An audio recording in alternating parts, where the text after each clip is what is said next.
Sir, நான் சொல்ல போற மேட்ரு எல்லாமே ரியாலிட்டி தான். 60 நாட்களில் 6 கட்டுகள் 4 வழக்கம் போல காலைல எழுந்து ஃப்ரெஷ் ஆயிட்டு கார்டியோ பண்ண கிளம்பிட்டோம். 10K ஸ்டெப்ஸ் இங்க ஸ்டார்ட் பண்ணி இங்க முடிக்கிறேன். இதுல இன்னைக்கு 1000 ஸ்டெப்ஸ் எங்கெங்கெல்லாம் வருதோ அதெல்லாம் ஒரு செக் பாயிண்ட் மாதிரி நோட் பண்ணி வச்சுக்கிட்டேன். சோ சப்போஸ் எனக்கு இந்த போன் எடுத்துட்டு வரல அப்படின்னு ஒரு ரீசன் இருந்தாலோ ட்ராக் பண்றதுக்கு ஈஸியா இருக்கும். அதே மாதிரி என்னைக்காச்சும் பாதிலே ரொம்ப டயர்ட் ஆயிட்டேன், போதும் ரிட்டர்ன் போயிடலாம் அப்படின்னு தோணுச்சுன்னா இந்த செக் பாயிண்ட்ஸ் வச்சு எவ்வளவு ஸ்டெப்ஸ் வந்திருக்கேன் அப்படின்னு சொல்லி மைண்ட்லேயே கால்குலேட் பண்ண முடியும். ஸோ இந்த மாதிரி இருக்கிறதுனால என்னால ஈஸியா என்னோட கார்டியோவை ட்ராக் பண்ண முடியுது. ஸோ இந்த விஷயம் இல்ல, உங்களுக்கு எல்லா விஷயத்திலயுமே சின்ன சின்ன ஐடியாஸ் கண்டிப்பா வரும். அந்த ஐடியாஸை ட்ரை பண்ணி பாருங்க. நீங்க ட்ரை பண்ணாதான் அது எப்படி நடக்குதுன்னு உங்களுக்கு தெரிய வரும். ஸோ ரொம்ப ரிஸ்கா இருக்குன்னு தோணுச்சுன்னா அதை பத்தி யாராவது தெரிஞ்சவங்க கிட்ட கேட்டுட்டு பண்ணுங்க.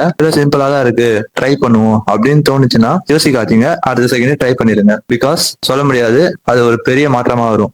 சோ சொல்லணும்னு தோணுச்சு, அதான் சொல்லிட்டேன். இன்னைக்கு நேத்து மாதிரி எல்லாத்தையும் கரெக்டா பண்ணிட்டேன். இந்த மெசேஜ் சொல்லணும்னு தோணுச்சு, அதனால எதுவும் பேச முடியல. இன்னைக்கு அவ்வளவுதான், கிளம்புறேன்.